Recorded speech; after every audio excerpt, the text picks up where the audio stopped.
The ninth question that we have, actually there are two questions. These two are two independent questions. I just wanted to discuss this tricky question. Question number B. We've been given, let us discuss this one first. This is the rate constant for the reaction A to B is given to be 2 into 10 raised to the power minus 4 liter mole inverse minute inverse. Concentration of A, at which rate of reaction is this much, we need to find out that. Now, for this question, people would think, how do we find out the order of the reaction?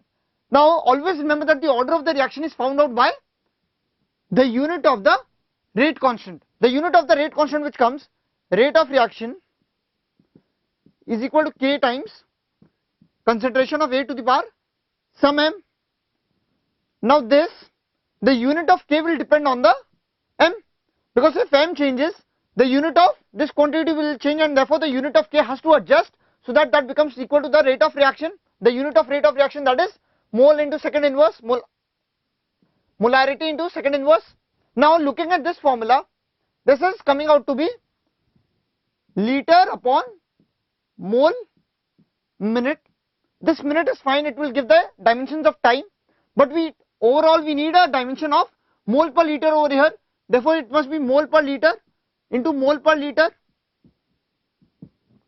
so that this cancels out and gives us mole per liter. Therefore the M should be equal to 2 over here. Therefore by looking at the unit, we found out that the order of A in the reaction is 2. Therefore we can now write 2 into 10 raised to the power minus 4 into concentration of A whole square. This is equal to 1 upon 12 into 10 raised to the power minus 5.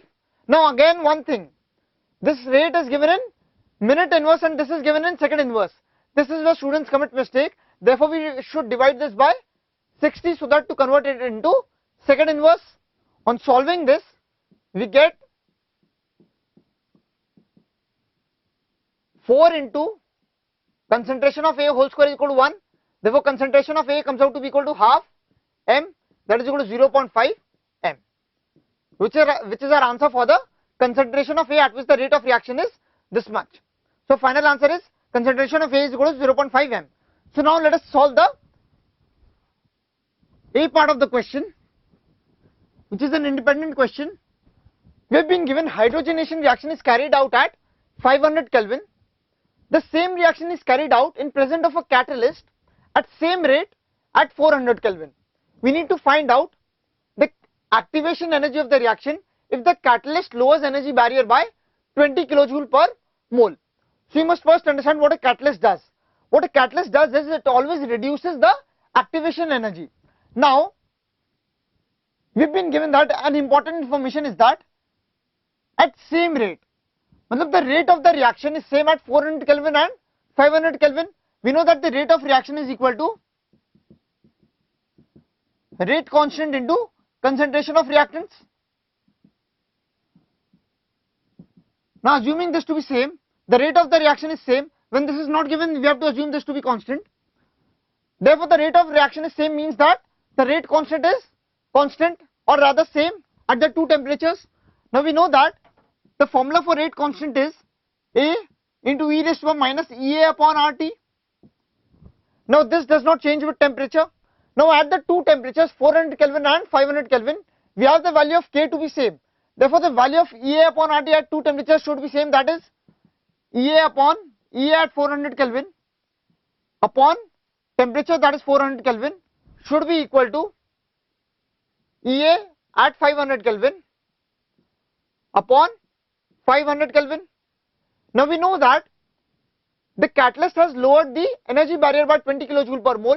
Lowering the energy barrier means lowering the activation energy.